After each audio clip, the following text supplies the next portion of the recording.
how did you become part of the 1%? And when he gave me the response, it wasn't what I thought it'd be.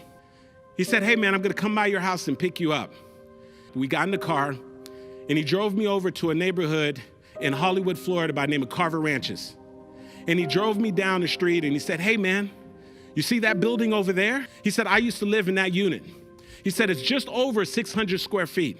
And he said, Andy, he got real emotional. He said, for 18 years, my mom slept on a green couch in the living room. He said, my mom slept on the couch for so long, my friend, that the couch started to cave in the middle. Me and my brother used to run to the local grocery store and we would get cardboard boxes and we would stick it up underneath the couch so that we can prop it up. The couch was so small that my mom's legs were hanging off on the end of the couch. And he said, my mom didn't know it, but I stood over her that day and I said, one day, I'm gonna get my mom off the couch. He said, at that time I was playing football. And so I started to take the game a little differently because I heard some gentlemen who were in my neighborhood had made it out and became professional players and made a lot of money and were able to help their family. He said, so I started to show up to football practice earlier than everybody else because I wanted to get my mom off the couch. He said, during practice, I would outwork everybody because I wanted to get my mom off the couch. He said, when practice ended, I would stay there an additional 2 hours and continue to work out because I wanted to get my mom off the couch.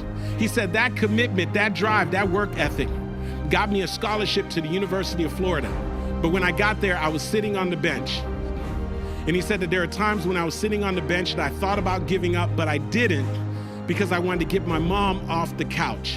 And he said, finally, I had an opportunity and they let me into the game. And he said, Andy, I had already made a decision that if I got on that field that I was gonna outwork everybody. And that work ethic, that commitment allowed my friend Eric Rett to break most of the records at the University of Florida. And he got drafted by the Tampa Bay Buccaneers.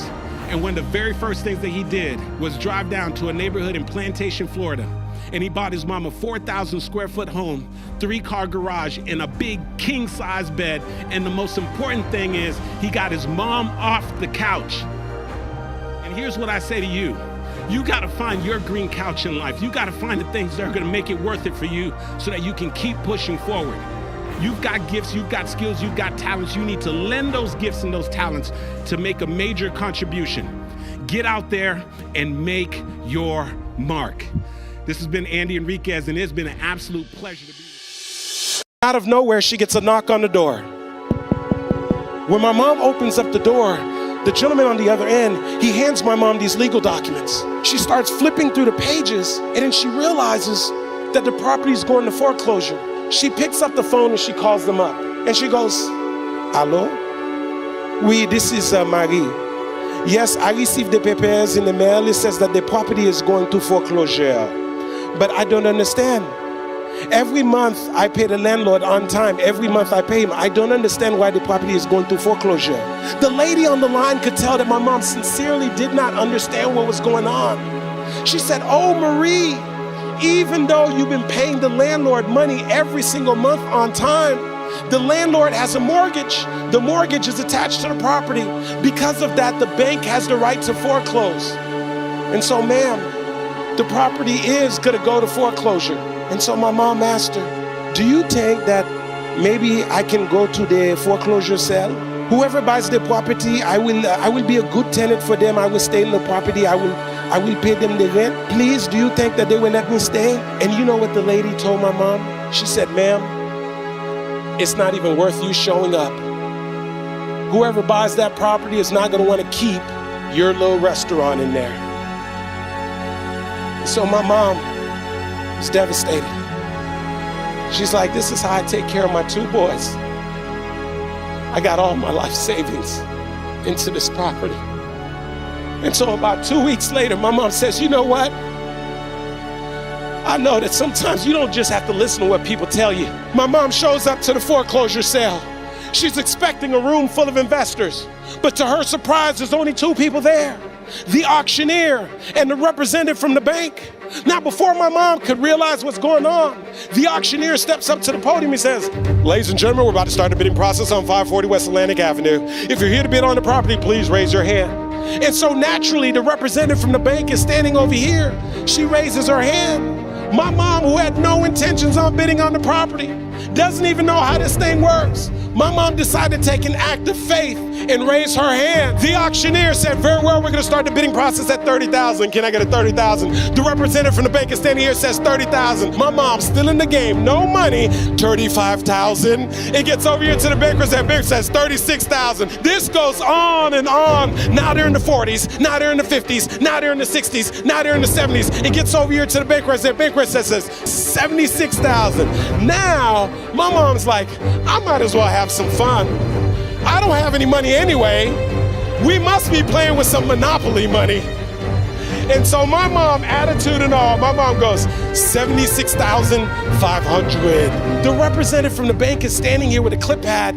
She picks up the clip pad and she says nothing. The auctioneer's got to keep the process going. He goes, $76,500 going once, no answer. He goes, $76,500 going twice, no answer. He goes, $76,500 sold to who? My mom, the woman who had no intentions on bidding on the property. And so my mom is excited she won the bid. And then she's like, wait a second, I actually have to have the money? And so they told her, you got 30 days to come up with the money. And so my mom would go home. She'd pull out a notepad and she'd start writing down the names of all of her friends and all of her family members, one by one. And she would call them up and tell them the story. Some would lend her $1,000, some would lend her $2,000, some would lend her $3,000, some lend her $4,000, some lend her $5,000. And she's 3 days away, and she's still $30,000 short.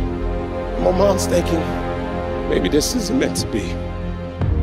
And then her telephone rings, and it's her friend Yvonne's. And when her friend calls her up, my mom says, Yvonne, no, it's too late. I have 3 days, I still need $30,000. Yvonne said, no, Marie, listen, I know you've been calling us, but me and my husband, we've been saving up money to buy a house. We heard you call us, we heard the voicemails. Right now, we've saved up $30,000. We prayed about it, we talked about it, and we want to lend you the $30,000.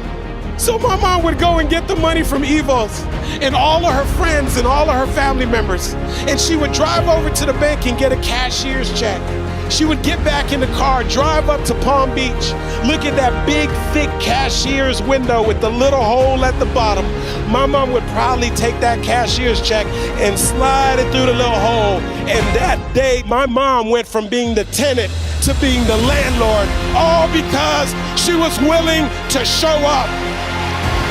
And so here's what I say to you. There are gonna be times that you're gonna be wondering, why should I keep showing up and working my business? Why should I keep picking up the phones and making the phone calls? Why should I keep fighting for my goals and fighting for my dreams? And what I want to remind you is that you gotta show up for your life regardless of the circumstances. You gotta show up in spite of the naysayers. You gotta show up in spite of the conversation going on in your mind. You gotta show up for your life. Because if you don't, nobody else will.